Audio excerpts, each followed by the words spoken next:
obispo asesor, el señor Jorge, y a todos ustedes, queridos catequistas, agentes de pastoral litúrgica, estamos aquí reunidos.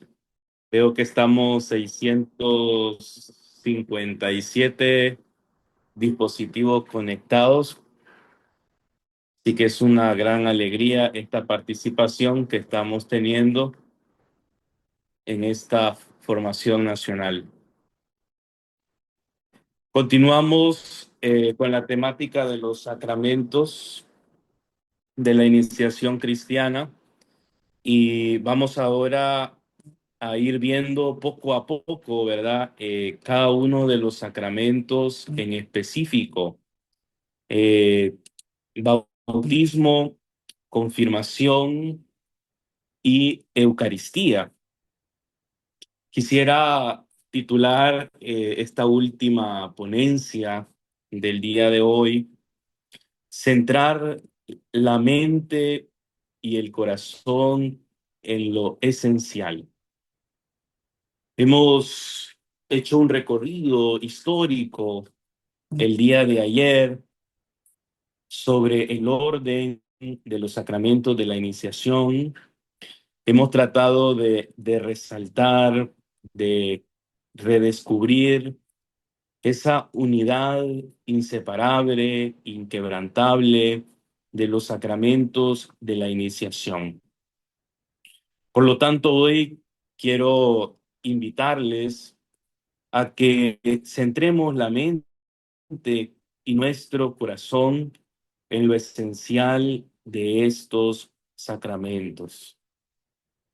Quizás el bautismo no es el sacramento que más celebramos, pero sí el que todo lo sostiene.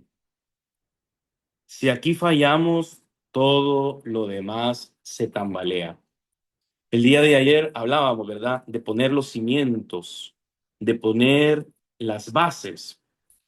Por lo tanto, el sacramento del bautismo es lo que sostiene nuestra vida cristiana.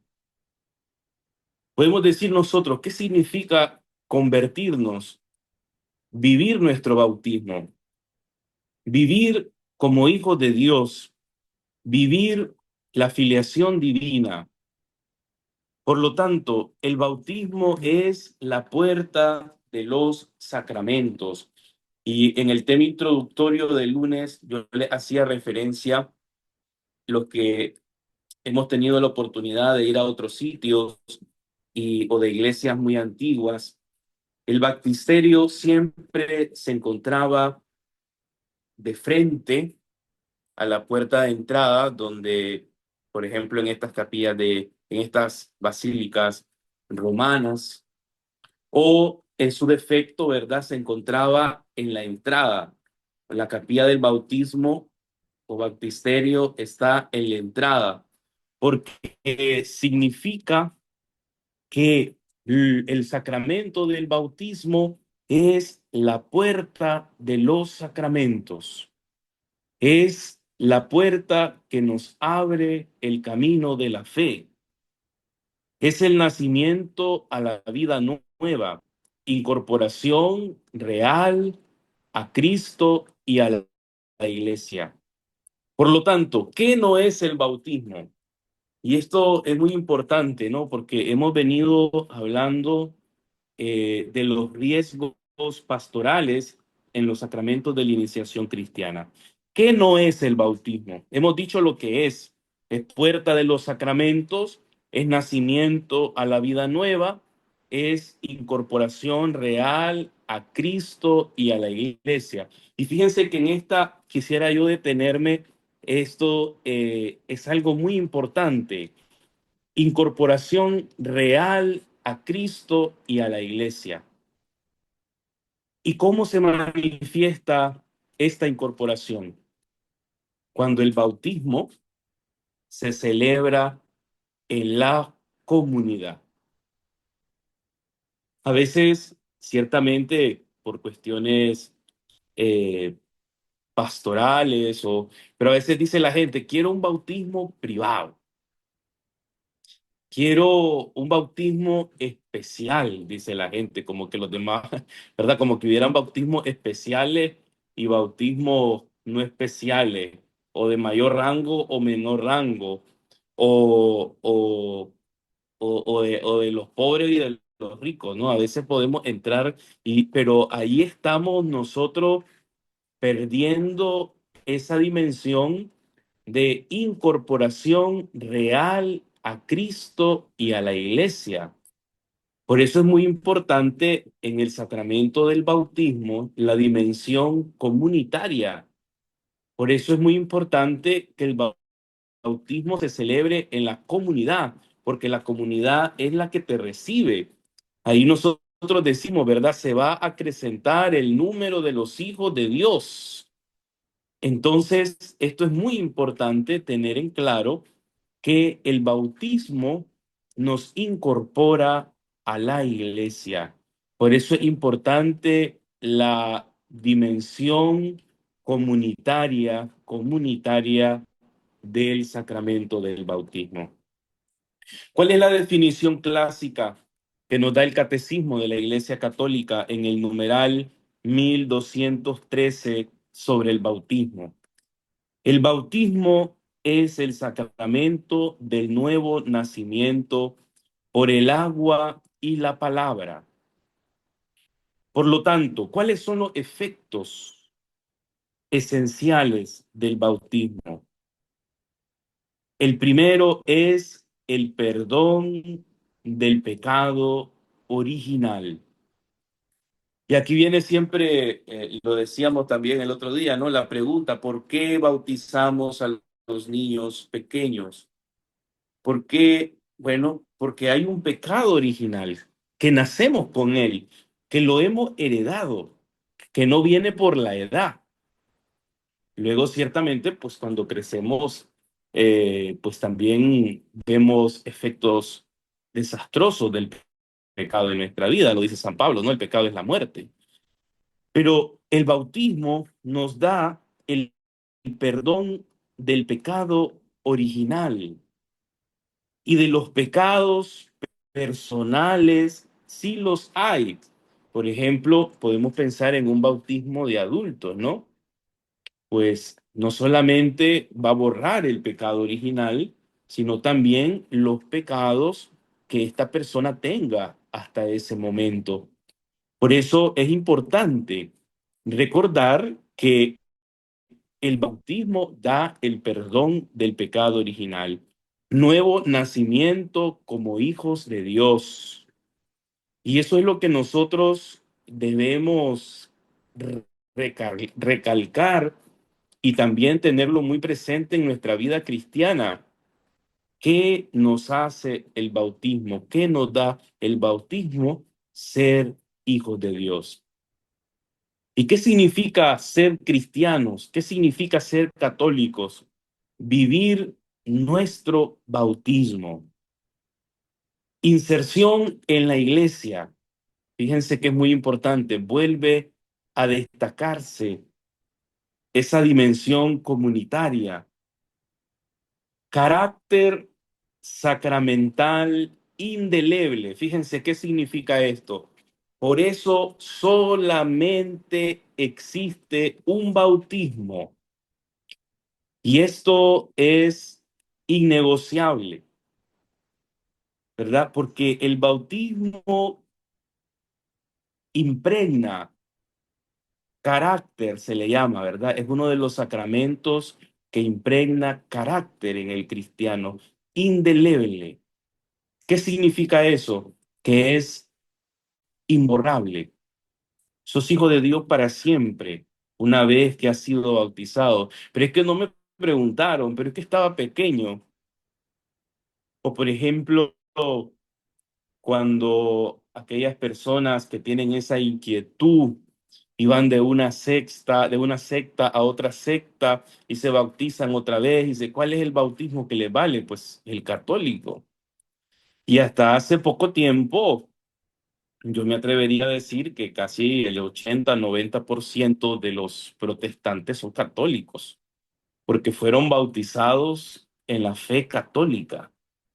Ciertamente ahora ya nos encontramos con una nueva generación que ya nació en el protestantismo, pero el origen del protestantismo, casi el 100% son católicos, los pastores y los que se dicen, ¿verdad? Porque tal vez en un barrio hay 10 iglesias y todas dicen que la fundó Cristo.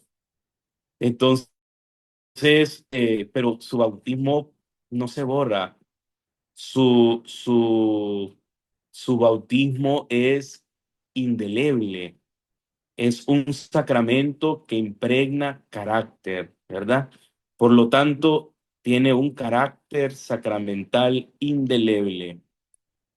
Por lo tanto, el bautismo hace algo, no solo significa algo, no es una dramatización, no es una representación, sino que el bautismo hace algo en nosotros. Nos convierte en hijos de Dios. Luego, ¿cuáles son los elementos esenciales del bautismo? En primer lugar, la materia, ¿verdad? Hablábamos de los signos. Qué importante es en los sacramentos custodiar los signos, porque los signos hacen visible una realidad invisible. Por lo tanto, ¿cuál es el signo por excelencia o la materia del sacramento? Agua natural, que sea agua verdadera, ¿verdad? No podemos bautizar con agua oxigenada. No podemos bautizar con agua con azúcar. No podemos bautizar con un Gatorade, ¿verdad? La materia es el agua natural, agua verdadera, H2O. Y debe haber ablución real, ¿verdad? Hay distintos, por ejemplo, nosotros eh, pues normalmente no lo hacemos por inmersión, ¿verdad? Inmersión es a estas iglesias que tienen unas pilas bautismales en donde se mete pues todo la persona sino que nosotros lo hacemos por infusión, ¿verdad? Un pichelito y pues rociamos el agua sobre la cabeza, pero tiene que ser suficiente, ¿verdad? No vale que echemos 3 gotitas, tiene que notarse que el sacerdote echa el agua sobre la cabeza del bautizando. Por lo tanto, ¿cuál es la materia del bautismo? Agua natural, agua verdadera. ¿Cuál es la forma? Y esto es muy importante. Fíjense que hay un caso que sucedió en Estados Unidos de un sacerdote o sea, se ordenó sacerdote y estaba viendo el video de su bautismo. Entonces, estaba viendo que lo había bautizado un diácono ya mayor. Pero el sacerdote se da cuenta y escucha en el video que cuando el diácono va a bautizarlo, cambia las palabras. Y en vez de decir, yo te bautizo en el nombre del Padre y del Hijo y del Espíritu Santo, el diácono dijo, nosotros te bautizamos en el nombre del Padre y del Hijo y del Espíritu Santo.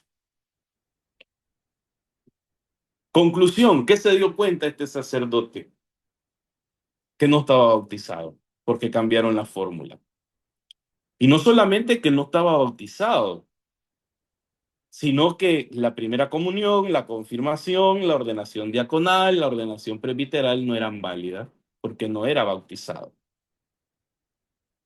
Entonces, fíjense qué interesante, cambiar el yo por el nosotros.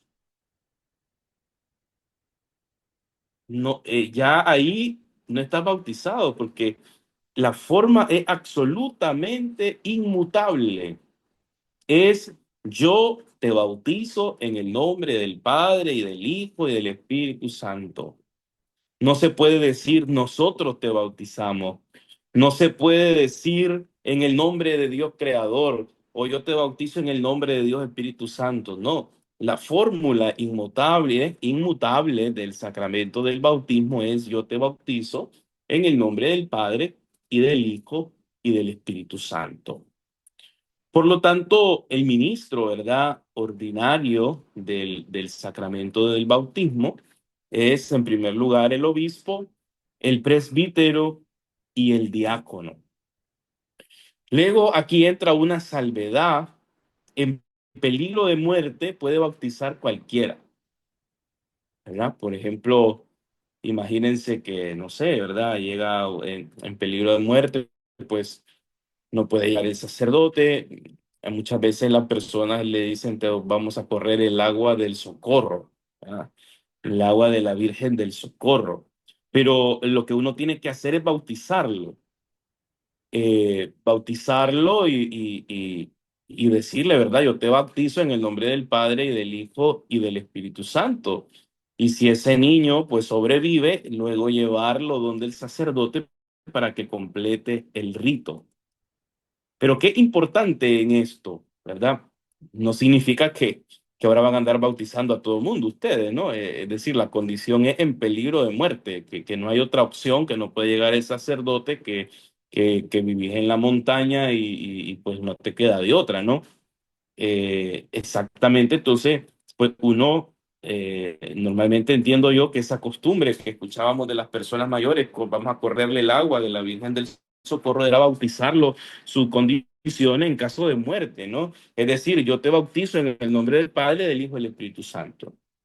Y si esa persona sobrevive, pues se lleva donde el sacerdote para que complete el rito. Pero ¿qué es importante? Que ¿Cuál es la clave del bautismo en peligro de muerte?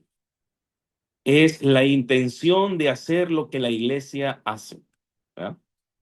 Es decir, cuando yo le digo a esa persona, a ese niño que está en peligro de muerte, yo te bautizo en el nombre del Padre, uno interiormente tiene que hacerlo con la intención que la iglesia eh, hace, ¿verdad?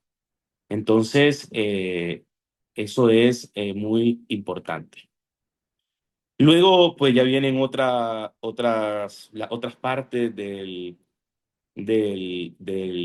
bautismo, ¿verdad? Que pues creo que estas son las dos partes en las que yo quería eh, enfocarme respecto a lo del sacramento del bautismo. El sacerdote es custodio del misterio, ¿verdad? No animador de ceremonias. Celebrar bien el bautismo, pues es amar a los fieles, proteger su fe, garantizar la gracia. Por eso, pues es importante observar eh, el, observar, ¿verdad? El rito. Es importante lo que decía, hacer lo que la iglesia hace. O sea, ahí está la clave. Eso es el custodiar, ¿no? Hacer lo que la iglesia hace. Luego, pasamos ahora, queridos hermanos, voy a utilizar el orden primitivo de los sacramentos, ¿verdad? Hablábamos del bautismo, de la confirmación y de la Eucaristía. Entonces ya ahorita acabo de hablar del bautismo, ahora voy a hablar de la confirmación, algunos elementos que me parecen esenciales y de mucha importancia tenerlos en cuenta. Primero, la confirmación sigue siendo pastoralmente uno de los sacramentos más frágiles y ambiguos, ¿verdad? ¿Por qué? Porque a menudo se percibe el sacramento de la confirmación como sacramento de despedida y no de iniciación. Veníamos haciendo referencia a estos días, ¿verdad? Decíamos, a veces vemos la confirmación como el sacramento de la graduación catequética. Es decir, terminé mi secundaria o terminé mi bachillerato, ya me confirmé, me dieron mi cartón, nos vemos hasta que Dios quiera, ¿no? Entonces, ese es uno de los retos y de los riesgos del sacramento de la confirmación, verlo como sacramento de despedida y no como sacramento de iniciación. Luego, también verlo como el sacramento de la adolescencia, ¿verdad? Verlo como el sacramento de la adolescencia.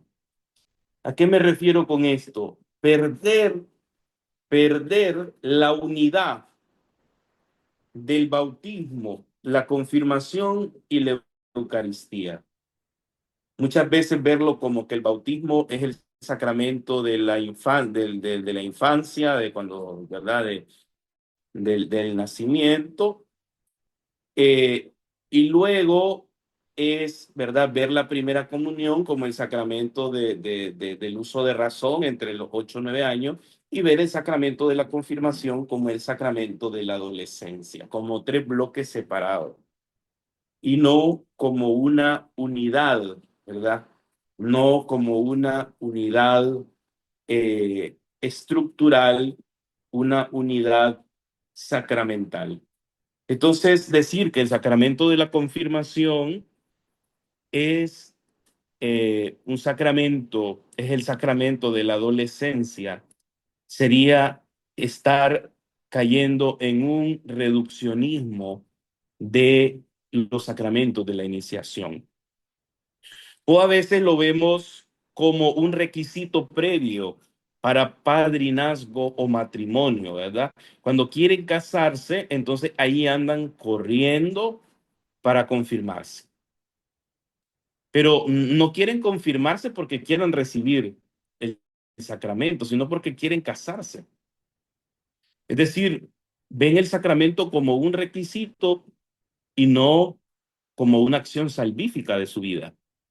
Entonces, ese es uno de los peligros también del sacramento de la confirmación, verlo como un requisito previo, porque quiero ser padrino, porque quiero ser madrina y no tengo el sacramento, o porque quiero casarme, ¿verdad? ¿Cuántas veces vienen a nosotros, padre, es que fíjese que quiero casarme tal fecha, pero es que él no está confirmado, es que ella no está confirmada, hágame el contacto con el obispo y ¿verdad? Entonces, lo que ellos no están preparándose para recibir la confirmación, sino que lo que les urge es cumplir el requisito para casarse. Entonces, este es uno de los riesgos o reduccionismo del sacramento de la confirmación. Sin embargo, la teología sacramental y la tradición de la iglesia dicen mucho más, ¿no? La confirmación solo se entiende bien desde la unidad de los sacramentos de la iniciación cristiana. Por eso les digo, ver la confirmación como el sacramento de la adolescencia es romper la unidad de los sacramentos de la iniciación cristiana. Por lo tanto, es importante y por eso les dediqué ayer una hora completa para hablar de la unidad de los sacramentos, que es un único proceso sacramental, ¿verdad? El bautismo es un nuevo nacimiento, nos incorpora a Cristo y a la iglesia. La confirmación nos da el don pleno del Espíritu Santo, fortalece y consolida la incorporación bautismal. Y la Eucaristía es la culminación de la iniciación. Por eso, si ustedes ven, no he hablado en la estructura catequética que nosotros tenemos. Después del bautismo viene la Eucaristía y después la confirmación. Pero teológicamente, ¿verdad? Esto ya lo explicaba ayer por qué se da esta separación, pero teológicamente debería ser bautismo, confirmación y Eucaristía, porque la Eucaristía es la culminación de la iniciación, comunión plena con Cristo y con su cuerpo. Y por eso es que lo dice el Concilio Vaticano II, ¿no? La Eucaristía es el fuente y culmen de la vida cristiana. Por lo tanto, queridos hermanos, quiero que esta idea cale lo que voy a decir ahorita. La confirmación no completa algo incompleto, porque a veces vemos como que la confirmación completa el bautismo, o presentamos la confirmación como algo que hace falta. No, la confirmación no completa algo incompleto, el bautismo no está incompleto. O sea, no te confirmas porque faltó algo en el bautismo. Eso es un error, pensar que la confirmación viene a completar algo incompleto, viene a complementar algo. Eso es reducir, eh, eso es reducir el sacramento. Por lo tanto, como les digo, quiero que esto resuene fuerte, porque a veces vemos, al término que utilizaba, la confirmación como un requisito, la confirmación como un complemento, la confirmación como algo que viene a completar algo que está incompleto. Y no es así. La confirmación no completa algo incompleto, sino que perfecciona lo que ya es pleno en el bautismo. Fíjense que es interesante, no es lo mismo completar que perfeccionar. Por lo tanto, el sacramento de la confirmación no completa el bautismo, porque el bautismo es pleno, el bautismo es completo. La confirmación no es un complemento del bautismo, sino que perfecciona lo que ya es pleno en el bautismo.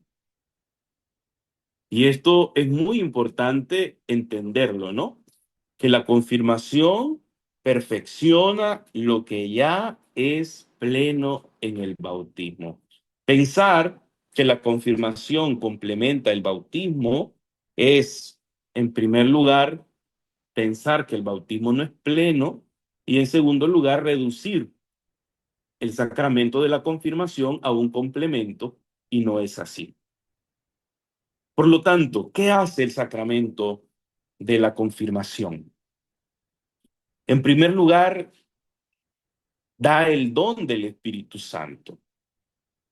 Por eso el señor obispo o a quien delegan para confirmar dice, recibe por esta señal el don del Espíritu Santo. Eso es lo que da el sacramento de la confirmación, don del Espíritu Santo. No es solo una ayuda espiritual, sino una efusión específica del Espíritu, análoga a Pentecostés. Fíjense qué hermoso, ¿no? Pensar que cuando hay confirmación en la parroquia, estamos viviendo Pentecostés. Qué hermoso, ¿no? O sea, es análogamente, ¿verdad? Se puede decir análogamente que la confirmación es el Pentecostés de esa parroquia, porque se recibe el don del Espíritu Santo. Y al igual que el bautismo, ¿verdad? Hablábamos del bautismo, el bautismo imprime carácter, es indeleble. La confirmación también imprime carácter indeleble. Marca al cristiano de forma permanente, lo configura como testigo de Cristo. Por lo tanto, no es un rito de paso sociológico, sino una consagración espiritual estable. Y ahora vengo a centrarme en la última dimensión del sacramento de la confirmación. Y quiero hacer énfasis en esto. La confirmación tiene una dimensión misionera. Por eso preguntaba yo ayer, ¿verdad? ¿Estamos formando discípulos misioneros? ¿Estamos verdaderamente facilitando procesos de iniciación? o estamos con trámites administrativos. Por eso, la última dimensión del sacramento de la confirmación es la misión. El confirmando participa de manera más explícita en la misión profética, sacerdotal y real, anuncio, ofrenda y servicio. Por eso, qué importante es la dimensión misionera de la confirmación. Y creo que ahí tenemos que hacer énfasis en los confirmando. Tenemos que calar la mente y el corazón de los jóvenes y hacerle referencia. No te confirmás para desaparecerte de la iglesia, te confirmás para ser misionero. El fruto de la confirmación es la misión. Ser misionero, discípulo misionero, es una de las dimensiones del sacramento de la confirmación. Por lo tanto, la confirmación no es sacramento de madurez psicológica, ¿verdad? Porque a veces ese es el parámetro que usamos. A ver, ¿en qué edad vamos a confirmar? Y el parámetro que nos mueve es la madurez psicológica. Pero eso es incorrecto. ¿Por qué? Porque el sacramento de la confirmación no es el sacramento de la madurez psicológica, sino es el sacramento del envío eclesial. Fíjense qué hermoso. Es decir, la confirmación te prepara para tu vida cristiana, te prepara para la misión, te prepara para el matrimonio, te prepara para el orden sacerdotal, te prepara para la vida, te prepara para vivir en plenitud tu vida cristiana, tu vida de fe, no para desaparecerte de la iglesia. Por eso, qué importante redescubrir las dimensiones del sacramento de la confirmación. La confirmación no es sacramento de madurez psicológica, sino de envío eclesial. Fíjense qué hermoso. Discípulo misionero, envío eclesial, misión. Luego, pues, lo explicábamos también ayer cuando se daba la separación de los sacramentos. El obispo es el ministro ordinario de este sacramento, ¿verdad? Un sacerdote no puede confirmar si no es delegado por el obispo, ¿verdad? Si no hay una delega. Pues esto ya luego los catecúmenos, como mirábamos ayer, ¿verdad? Pues sí puede el sacerdote dar los sacramentos de la iniciación en la vigilia pascual, pero normalmente el sacerdote no está facultado para confirmar, exceptuando algunos casos, ¿verdad? Que, que, que hay, entiendo yo, pues esa facultad. Pero de por sí el ministro ordinario, pues es el obispo. Signo visible de la comunión, ¿verdad? Lo hablábamos ayer.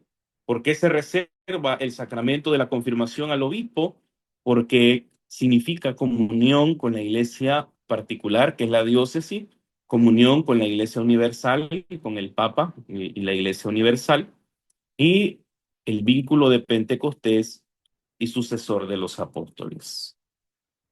Por lo tanto, en la confirmación no solo se fortalece el individuo, sino que se edifica la iglesia. Tenemos que ver la iglesia como ese cuerpo, ¿verdad? Es importante, ¿no? Estamos edificando la iglesia. Por eso estamos hablando de los cimientos del templo.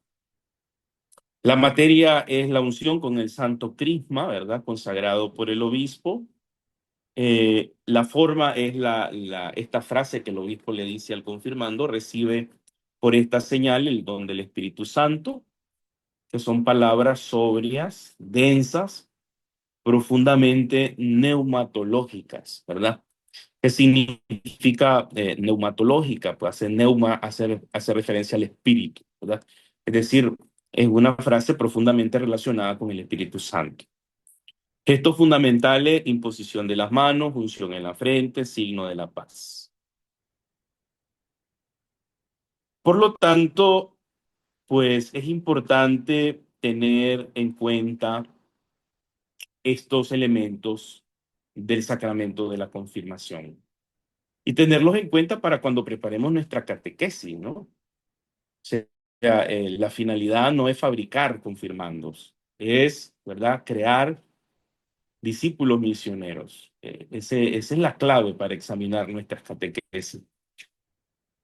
Luego viene aquí un punto muy interesante que puede crear mucho debate, pero bueno, voy a dar algunas referencias que son los padrinos, ¿verdad? Padrinos y madrinas. Según el Código de Derecho Canónico, en los cánones 892, 893, aplicado junto con el canon 874, el padrino o madrina debe tener los siguientes requisitos. Esto es lo que pide la Iglesia. En primer lugar, tener la edad adecuada. Padre, es que es la prima y tiene 12 años y son amigos, puede ser. Bueno, yo pienso que alguien con 12 años no tiene la edad adecuada para ser padrino y para ser madrina. Por lo menos haber cumplido la mayoría de edad, ¿no? A veces eso depende en algunos países, ¿no? Pero bueno, el derecho pone 16 años, al menos 16 años, salvo que el obispo diocesano establezca otra edad o el párroco conceda excepción por causa justa. Como les digo, estas son las orientaciones generales del Código de Derecho Canónico, pero también el obispo tiene la facultad de regular, ¿verdad? Por así decir, pues jurídicamente reglamentar los sacramentos en su diócesis. Entonces, el derecho pone 16, pero también hay que averiguar, pues, cómo se maneja en la diócesis, ¿verdad? Algo muy importante, segundo requisito, ser católico practicante.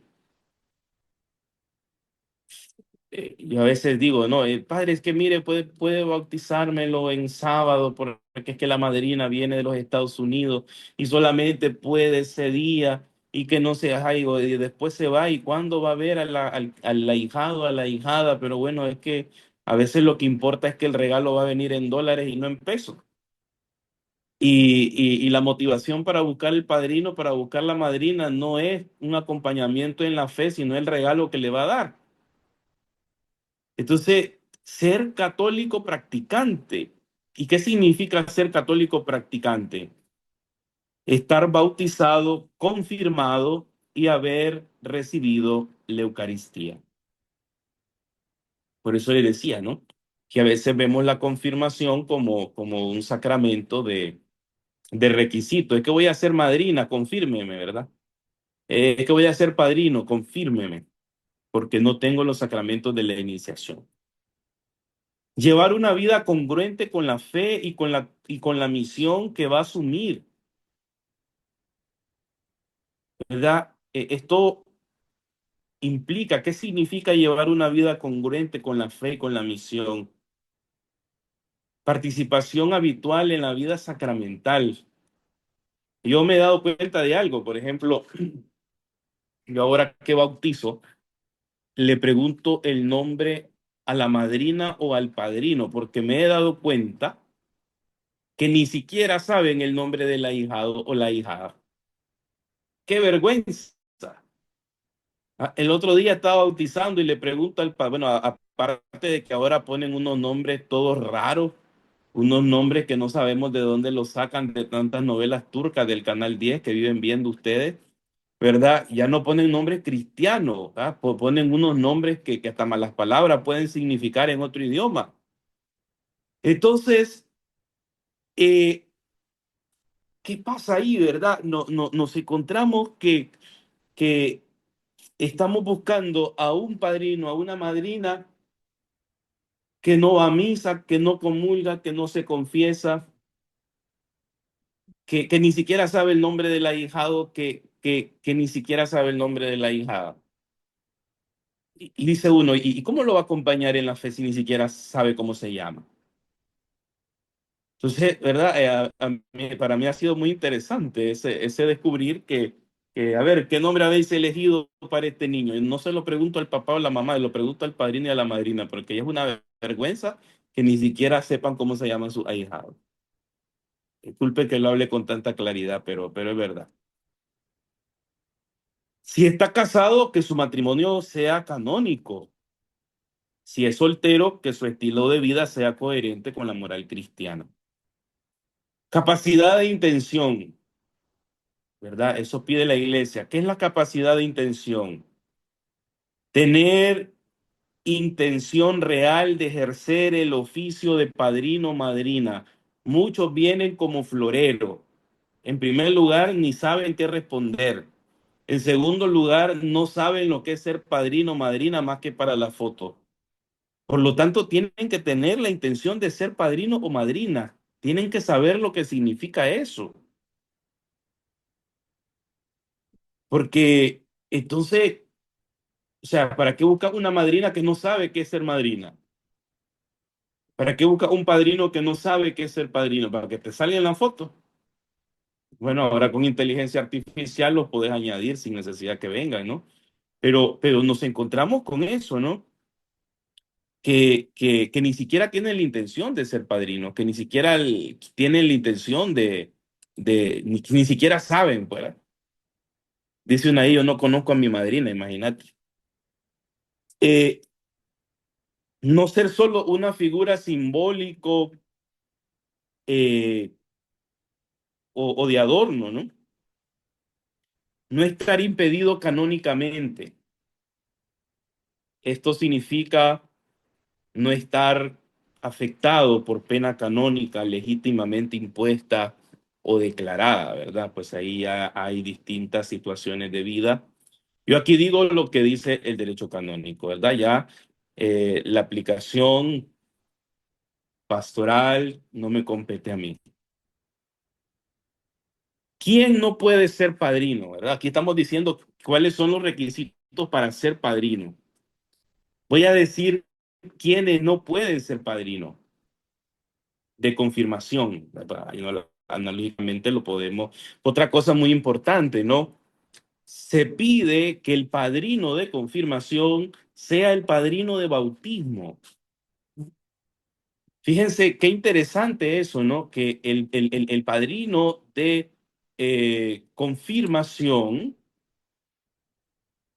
eh, sea el mismo padrino del bautismo por esta unidad que le estoy diciendo. O sea, que sí, por qué tendría que ser mi padrino de confirma el mismo de bautismo? Por esa unidad de los sacramentos de la iniciación cristiana, por esa unión intrínseca. Es decir, ¿verdad? Es ese acompañamiento. Si verdaderamente hay un acompañamiento espiritual, pues tu padrino o tu madrina te va a acompañar hasta la confirmación. Por eso es muy importante que el padrino o la madrina de bautismo sean los mismos de la confirmación. ¿Quiénes no pueden ser padrinos de confirmación? Según el canon 874, parágrafo 1 al 5. Los padres del confirmando, ¿verdad? La mamá, el papá no puede ser padrino de confirmación. Segundo, y a veces esto nos estamos encontrando, estas realidades pastorales que quieren padrinos protestantes. Increíble a lo absurdo que estamos llegando, ¿no? Queremos padrinos protestantes. Personas no católicas no pueden ser padrino o madrina. Los cristianos no católicos no pueden ser padrino, ¿verdad? Porque pues no profesan nuestra fe. Personas que no estén confirmadas, personas que no practiquen la fe, personas que vivan públicamente en contradicción con la enseñanza de la iglesia. Aquí es importante la prudencia pastoral, pero también la claridad, porque el padrino es un referente de fe, no solo un acompañante afectivo. ¿Verdad? Yo creo que aquí nos viene, es importante, ¿no? La caridad pastoral, la prudencia pastoral, como les decía ayer, ¿no? No podemos generalizar. Pues a veces hay hermanos que tal vez no están casados y llevan una vida muy coherente, son un gran testimonio en la comunidad, pero son casos muy específicos y particulares. Por lo tanto, aquí es importante la prudencia pastoral, pero también la claridad, porque el padrino es un referente de fe, no solo un acompañante afectivo. ¿Cuál es el sentido teológico del padrino? Esto es muy importante, ¿verdad? Explicarlo bien para evitar malentendidos. Por ejemplo, el padrino no sustituye a la comunidad, pero la representa. Vuelvo e insisto, ¿no? En la dimensión comunitaria de los sacramentos. O sea, nosotros recibimos los sacramentos para ser insertados en la vida de fe, en la vida de la iglesia. Por eso los padrinos no sustituyen a la comunidad, pero la representan. No es un mero testigo litúrgico, es decir, que solamente sirve el día que se recibe el sacramento y de ahí no lo volvemos a ver nunca, ¿no? Por ejemplo, la que escribía, no conozco a mi madrina, dice, a mi padrino, ¿verdad? Porque a veces se hacen presente el día del bautismo, el día de la confirmación y no lo volvemos a ver nunca más. Por eso, pues, no es un mero testigo litúrgico. Su misión es acompañar, sostener, ayudar, discernir, ser referente en la vida cristiana. El padrino es un testigo cualificado de la fe de la iglesia ante el confirmado. Algunas sugerencias útiles, ¿verdad? Creo que ya me falta todavía el de la Eucaristía, ya me he extendido un montón, ¿verdad? Pero bueno. Eh, Invitar a elegir padrinos por fe y testimonio y no por compromiso social. Esto es muy importante. Padrinos por fe y testimonio y no por compromiso social. Es que es la fulanita, ¿verdad? Es que tiene tal apellido. Es que me le puede dar un mejor regalo. Y a veces nos podemos ir más por el apellido que por el testimonio de fe, que por el testimonio cristiano. Ofrecer una breve catequesis específica para los padrinos. Es importante, ¿verdad?, que los padrinos sepan qué es ser padrino, cuáles son sus obligaciones, cuáles son sus responsabilidades y también sus derechos dentro de la iglesia. Pedir con delicadeza a quienes no cumplen los requisitos que renuncien libremente a ejercer este ministerio. Fíjense qué interesante. Aquí utilizo una palabra muy importante. Pedir con delicadeza, ¿verdad? Porque a veces podemos herir a los hermanos, decir, no, es que vos estás en pecado, es que vos sos una adúltera, vos sos una fornicaria, vos no podés ser madrina, ya te echaste a esa pobre mujer, ¿verdad? Es importante delicadeza, amor, caridad, ¿verdad? Que no se sienta que le estamos rechazando, porque si no, esa persona no va a volver a la iglesia. No, se va a sentir, ¿verdad?, rechazada por la iglesia. Por lo tanto, con delicadeza, que quienes no cumplen los requisitos renuncien libremente. Es decir, no es que vos le vas a decir no podés, sino que vamos a tratar de iluminarles para que ellos mismos descubran que no cumplen con los requisitos. ¿Y por qué muchas veces encontramos estas tensiones? Porque nuestros padrinos no saben qué es ser padrino, porque muchos, si se dieran cuenta qué significa ser padrino, ellos mismos no aceptaran ser padrino. Les daría miedo. Pero como no lo saben, piensan que es para la foto. Entonces, ahí vemos que necesitamos una catequesis profunda para los padrinos, ¿verdad? Que al descubrir lo que yo les digo, ¿no? El padrino tiene que querer ser padrino y tiene que saber, ¿verdad? ¿Qué significa ser padrino? Por eso, que renuncien libremente a ejercer este ministerio. Recordar que basta solo un padrino o madrina. No es necesario dos padrinos, ¿verdad? Hay algunos que dicen, padre, yo traigo 8 padrinos, ¿verdad? Porque vienen todos mis amigos, mis compadres, mis compañeros de bebedero guaro y yo quiero que sean los padrinos de mi niño, ¿verdad? A veces no encontramos con esa locura, ¿no? Gente que quiere 10 padrinos en el bautizo. Es necesario uno, o un padrino o una madrina. Ni siquiera es necesario dos, es uno, ¿verdad? Bueno, pues se pueden los dos, sí, pero con uno basta. Eso es importante tenerlo en cuenta. Basta un solo padrino o madrina.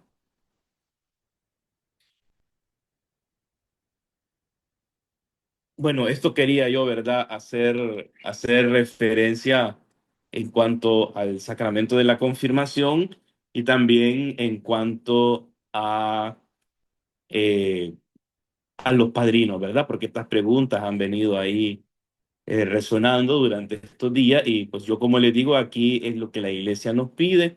Siempre es muy importante tener en cuenta la caridad pastoral, ¿verdad? A veces no es lo que decimos, sino como lo decimos. Tenemos que tener delicadeza, tenemos que hacer una catequesis de los padrinos, porque es un servicio, un ministerio. Fíjense cómo lo llama, un ministerio, ¿verdad? Los padrinos ejercen un ministerio en la iglesia. Ser padrino es un ministerio espiritual. No, entonces yo pienso que alguien que se le explica de esta manera, pues si sabe que su vida eh, pues no la ha reajustado, pues yo pienso que él mismo dice no puedo, no me siento en condiciones y eso tendría que ser nuestra meta, ¿no? No decirle no podés, sino que ellos mismos descubran que no pueden. Ahí entra la caridad pastoral. Y ya por último, ¿verdad? Y finalizo porque ya estamos en el tiempo con el sacramento de la Eucaristía, ¿no? Aquí pues el sacramento de la Eucaristía como específicamente el sacramento, bueno, la primera comunión, porque aquí estamos los catequistas de primera comunión, siempre en esa unidad orgánica, ¿no? La Eucaristía es culmen, lo que yo les decía, porque actualiza sacramentalmente el misterio pascual de Cristo, su muerte, resurrección y glorificación. Yo les decía, cada vez que subimos al altar, subimos al Calvario, ¿no? O sea, celebramos el único misterio pascual. No significa que cada Eucaristía celebra un misterio pascual distinto, es el único, porque solo hay un misterio pascual. Por eso nosotros en la Eucaristía actualizamos el misterio, el único misterio pascual. El Concilio Vaticano II afirma nuestro Salvador en la última cena instituyó el sacrificio eucarístico de su cuerpo y su sangre para perpetuar por los siglos hasta su vuelta el sacrificio de la cruz. Nos lo dice Sacrosanctum Concilium, numeral 47. Y el Catecismo de la Iglesia Católica en el numeral 1234 nos dice, la Eucaristía es fuente y culmen de la vida cristiana. Todos los demás sacramentos, como también todos los ministerios eclesiales y obras de apostolado, están unidos a la Eucaristía y a ella se ordenan. Esto tiene una consecuencia pastoral clara. No iniciamos a los niños simplemente en un rito, sino en una forma de vida eucarística. Fíjense qué bonito. Nuestra misión como catequistas de primera comunión es, ¿verdad? Enseñarle a sus hijos, enseñarle a los catequizando una forma de vida eucarística. Por eso es muy importante, queridos hermanos, que los niños de catequesis vayan a misa, ¿verdad? Porque tenemos que lograr que nuestros catequizandos vayan a misa aunque todavía no comulguen. ¿Por qué? Porque tenemos que ir inculcando en ellos una forma de vida eucarística.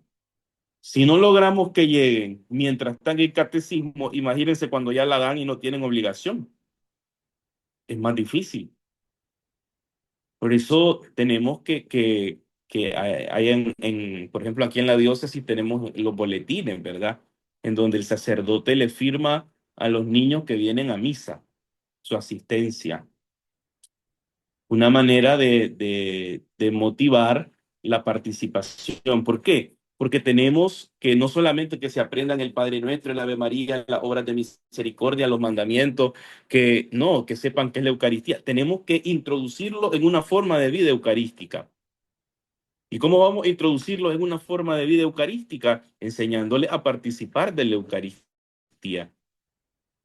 Por eso debemos motivar fuertemente a nuestros catequizando a la participación activa, porque la finalidad de la catequesis de comunión es crear en el niño una forma de vida eucarística que implica participación dominical, que es lo que yo les digo, pertenencia a la comunidad, porque están en misa con toda la comunidad, y configuración progresiva con Cristo.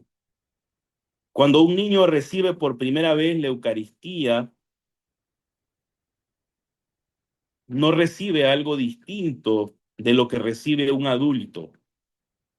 Esto es muy obvio, pero es importante recalcar, ¿no? O sea, cuando el niño comulga por primera vez, está recibiendo a Jesucristo con su cuerpo, su sangre, su alma y su divinidad, igualmente que tú lo recibes. No está recibiendo algo distinto.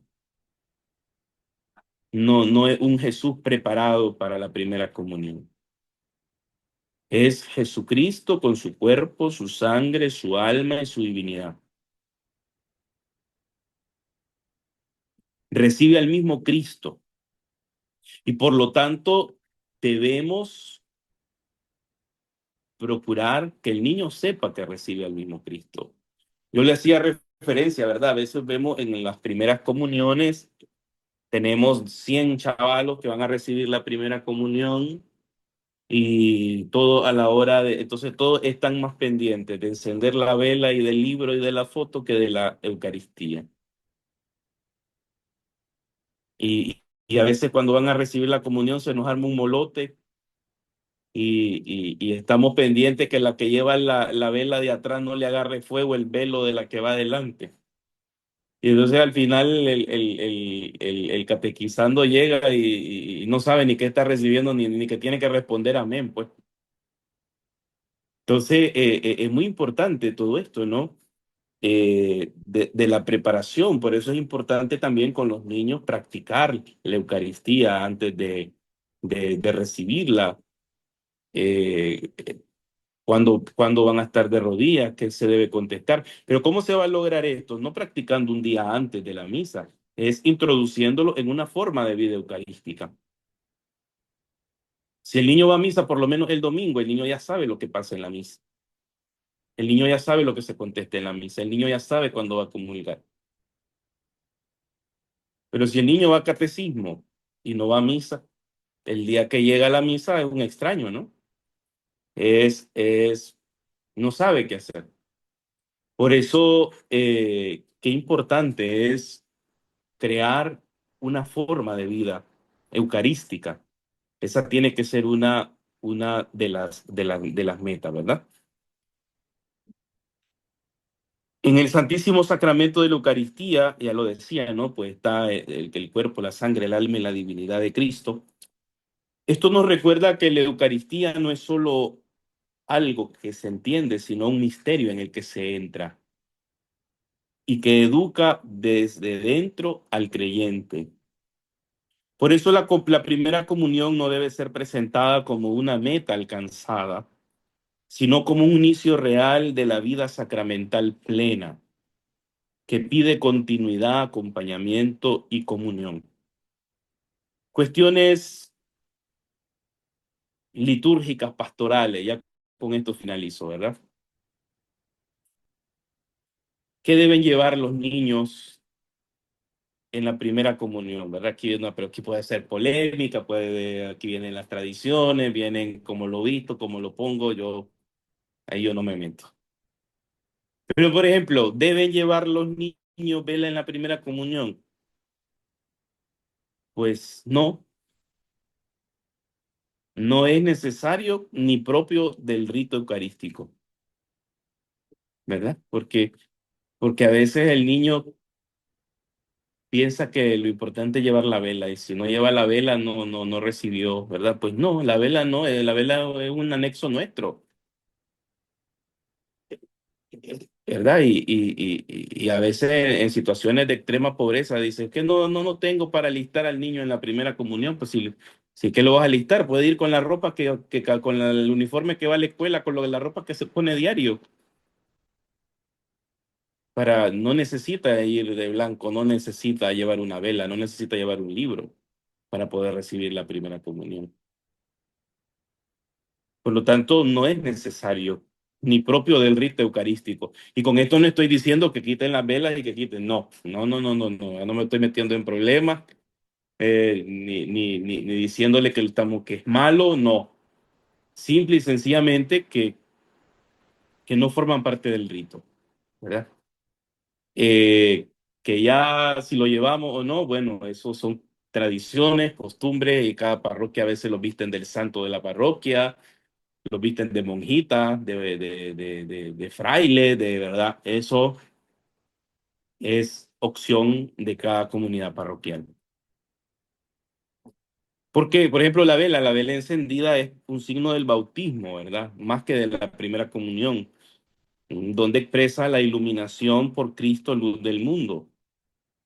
Introducir este signo de la primera comunión puede confundir los lenguajes simbólicos, debilita la pedagogía sacramental y desplaza eh, el centro del signo eucarístico que es el pan y el vino consagrado, ¿verdad? La vela es un signo más del bautismo. ¿Cuál es el signo propiamente de la Eucaristía?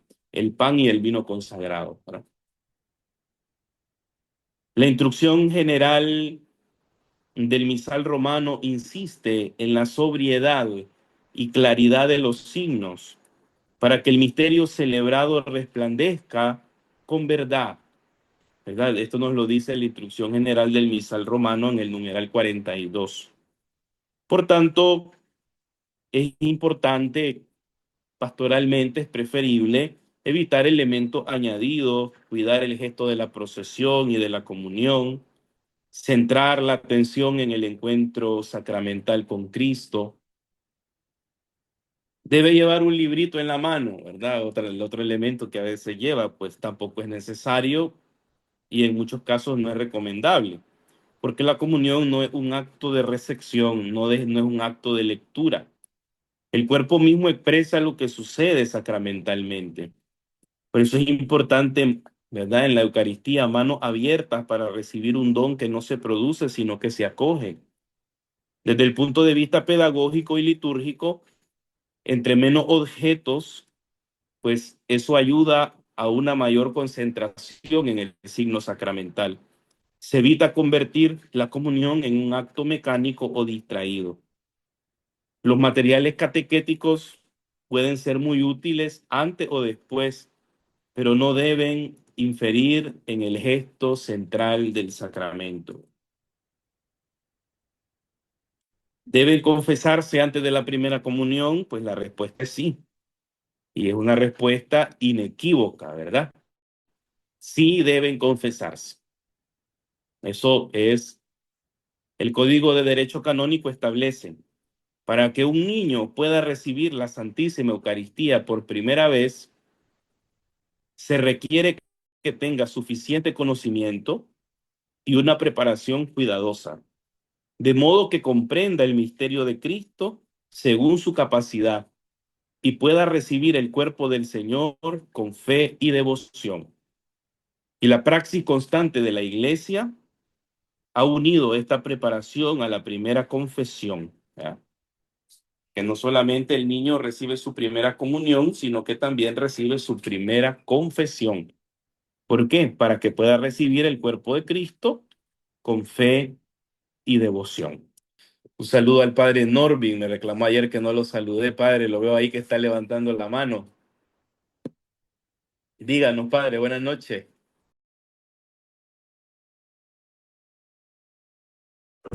Buenas noches, padre. Buenas noches a Monseñor y a todos los que nos hemos unido a estas formaciones. ¿Se escucha?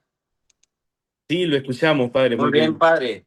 Bueno, agradecerle una vez más por estos días de formación que verdaderamente han sido de mucho enriquecimiento y sigue siendo tan poquito el tiempo, ¿verdad? Porque vemos que cada tema amerita pues profundización, es más, todos quisiéramos hablar, hay muchas preguntas, pero usted ha hecho en tiempo récord pues un trabajo muy de mucho enriquecimiento y que yo sé que va a servir a la motivación del acompañamiento en la catequesis en Nicaragua. Así que yo lo que quiero es agradecerle por su tiempo, por su disponibilidad, por todos estos años trabajando también en la Comisión Nacional con nosotros y motivándonos. Pero yo no puedo pasar desapercibido este momento para repetir algo que he dicho siempre, es decir, en los encuentros nacionales, en los encuentros diocesanos, con mis catequistas en Jinotega, con mi comisión diocesana. Lo que voy a repetir es algo que siempre les digo. La importancia, no olvidar, del testimonio de fe de cada catequista, porque hemos hablado de materiales, hemos hablado de magisterio, hemos hablado maravillosamente de lo que la iglesia nos pide. Sin embargo, pues que no olvidemos eso, ¿verdad? El testimonio del catequista. ¿Y por qué digo que lo repito? Porque sí, ya ustedes los que me conocen me lo han escuchado muchas veces. Vengo de unos catequistas, de dos viejitas que yo creo que están en el cielo, santas. Yo no sé que con qué libro estudié. Yo no, a mí no me digan que de dónde era el libro, que qué color era. De eso yo no me acuerdo. Pero sí me acuerdo que eran dos viejitas que pasaban en misa de rodillas. Y yo como niño me impresionaba ver que estas viejitas pasaban en misa de rodillas totalmente. Ambas eran ministros extraordinarias de la comunión y yo tengo en mi cabeza cómo me las encontraba en la calle y no le decían adiós a nadie, porque llevaban a Jesús sacramentado en sus manos. Y allí iban esas viejitas en la calle con un respeto impresionante, llevaban a Dios en sus manos. Y a mí como niño, eso me caló. A ver dos viejitas en las calles con el Santísimo Sacramento. Luego llegar a la parroquia, a misa, y verlas totalmente de rodillas en toda la Eucaristía, siendo ya mayores de edad. Y una de las cosas que inculcaron estas viejitas era llevar al grupo al Santísimo, a Jesús sacramentado. Y obviamente pareciera no importante, pero es que hasta eso ayuda a crear en el corazón de estos niños un amor a la Eucaristía, un amor al Santísimo, llevarnos ante el Santísimo, hablarnos del Santísimo, llevarnos a la Eucaristía, verlas de rodillas. Yo creo que esas cosas tal vez no las vamos a ver en libros, ni las vamos a ver en cuestiones de que nos recomienden, pero eso viene del testimonio del catequista. Y de ese grupo somos 4 sacerdotes. ¿Cómo no pensar que caló enormemente el testimonio de estas dos viejitas que yo sé que están en el cielo? Entonces, muy bien, cuidemos el material, cuidemos los libros, preocupémonos por documentarnos ahora con bastante facilidad en el Internet, pero no olvidemos, por favor, el testimonio, que nuestros niños nos recuerden no por la catequista que hacía dinámicas alegres, sino que nos recuerden por el testimonio de fe. Que Dios bendiga a todos los catequistas, que Dios bendiga a los catequistas de Jinotega, que yo sé que hacen una gran labor en estas montañas y espero pues que pronto estemos en comunicación. Mis oraciones para todos ustedes. Gracias, Padre. Muchas gracias, Padre Norvin, por su participación y por habernos acompañado estos 3 días. He visto que estuvo ahí bien activo. Bueno, yo quiero agradecer en primer lugar a Dios, ¿verdad? Por esta formación. Muy contento por la participación. Le escribía hoy a Monseñor Jorge y él me decía, sí, hay más participación y esto nos compromete más, ¿verdad? Agradecer también a Monseñor la confianza de permitirme dar esta formación. También a nuestros hermanos asesores, tanto de liturgia como catequesis, que fueron ellos los que propusieron, ¿verdad? Que desarrolláramos esta temática. Alguno puede decir, bueno, pareciera más dirigido a la catequesis que liturgia, pero yo pienso que nos compete a todos, no necesariamente eh, a catequesis, sino a todos porque nos ayuda a vivir de mejor manera nuestra vida sacramental. Ahora le damos la palabra a Monseñor Jorge, que nos dará las palabras de clausura de estos 3 días de formación. Buenos días, Monseñor, bienvenido. Y buenas noches. Mis saludos a todos, agradecerles a todos los participantes, agradecerle a los sacerdotes, a las religiosas, agradecer a todos los catequistas, a todos los equipos de liturgia. Me gusta llamarles equipos de liturgia en la parroquia, porque los equipos de liturgia ahí entra el ministro lector, los coros, los monaguillos, los sacristanes, los ministros extraordinarios de la comunión. Es decir, es un equipo que tienen que trabajar, caminar juntos en la parroquia. A saludarles y agradecerles. Y a todos nuestros catequistas, a todos los que han organizado, nos han colaborado en la organización de esta formación. Agradecerle a usted, Padre Carlos, por ayudarnos como secretario ejecutivo en la conferencia episcopal de estos dos departamentos de liturgia y de catequesis, y agradecerle hoy por esta formación que nos ha dado. Se mira que se ha preparado con esmero para poder transmitirnos esta fe que nos dan los sacramentos de la iniciación cristiana. Dios le pague y le dé siempre fuerza y ánimo para seguir adelante. Yo creo que estamos todos conscientes de la importancia de la formación, más en estos tiempos, siempre ha sido importante, pero sobre todo en este cambio de época, en estos tiempos donde escuchamos muchas voces, es importante formarnos, es decir, dejarnos guiar por Jesús. El próximo domingo celebramos al Buen Pastor, el Domingo del Buen Pastor, que Cristo es nuestro pastor y el que nos guía. Es importante esa guía. Entonces la formación es aprender a ser discípulos del Señor, a dejarnos guiar por el Señor, si no nos perdemos. En las exposiciones de estos días hay mucha riqueza.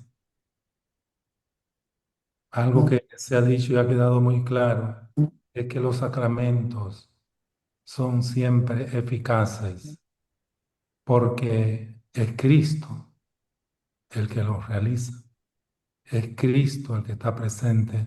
Si alguien bautiza, es Cristo quien bautiza. Si alguien confiesa del perdón de los pecados, es Cristo el que perdona.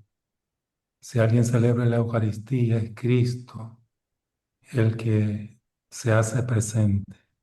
Por eso son siempre eficaces. Pero junto a la eficacia, tenemos que también lo ha dicho el Padre, tener los frutos, la fructuosidad. Nos puede pasar como la higuera, que cuando buscaron los frutos, no le encontraron frutos.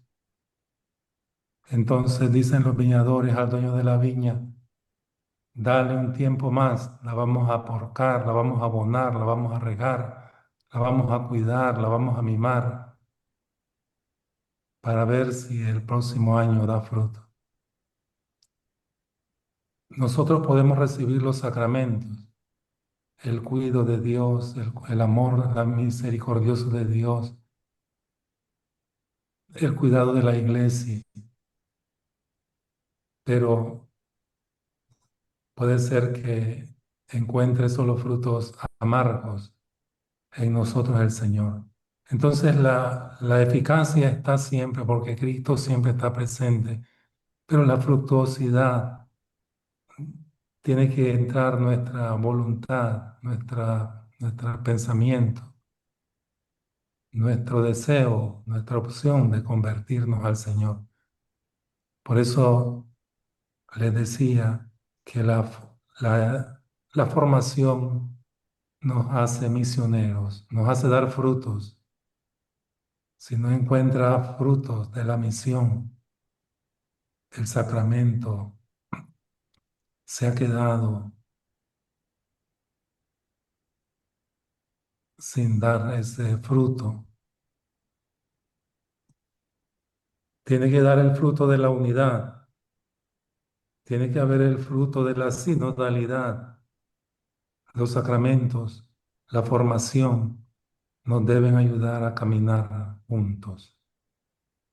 Pues les animo a seguir formándose porque la formación no termina hoy, sino que comienza, porque ya el Señor nos ha llamado y nos ha dado estas horas como una llamada a seguir entregándonos, trabajando, haciendo llegar esta salvación a más almas. La misión es salvar las almas de los niños, de los adolescentes, de los jóvenes, de los matrimonios, de las familias. Somos misioneros, todos somos misioneros. Que esta formación nos ayude, nos anime, nos entusiasme para que podamos dar esos frutos. El Señor pide frutos de nosotros. Muchas gracias a todos. Muchas gracias, Monseñor, por sus palabras y por acompañarnos, ¿verdad? Estos 3 días, siempre admirable que a pesar de su agenda, está en todas las formaciones que organizamos como comisión. Sentimos siempre esa cercanía, esa preocupación también por formarnos. Así que le agradecemos a Monseñor su disponibilidad. Y a todos ustedes, hacíamos un cálculo ayer y que hemos estado más de 1.700 personas, ¿verdad?, recibiendo esta formación, porque estaba viendo yo algunas fotos que me mandaban de doña Roxana y parroquias con 40, 50 personas reunidas ahí en los salones parroquiales, en los mismos templos. Pues qué belleza, ¿verdad? Qué hermosura. Y como dice Monseñor, pues esto nos compromete a seguir adelante. Vamos a pedirle a Monseñor que nos regale la bendición y buenas noches a todos. Nos ponemos bajo el amparo y la protección de nuestra Madre, la Virgen Santísima, y rezamos juntos el bajo tu amparo. Bajo tu amparo nos acogemos, Santa Madre de Dios. No desprecies las súplicas que te dirigimos en nuestras necesidades. Antes bien, líbranos de todos los peligros, oh Virgen gloriosa y bendita. Amén. El Señor esté con todos ustedes. y con tu espíritu. Que la bendición de Dios Todopoderoso, Padre, Hijo y Espíritu Santo descienda sobre ustedes, con ustedes permanezca para siempre. Amén. Amén. Pueden ir en la paz del Señor, buen reposo, buen descanso para todos. Y acuérdense de rezar por mí y yo rezo por ustedes. Gracias, Monseñor. Buenas noches.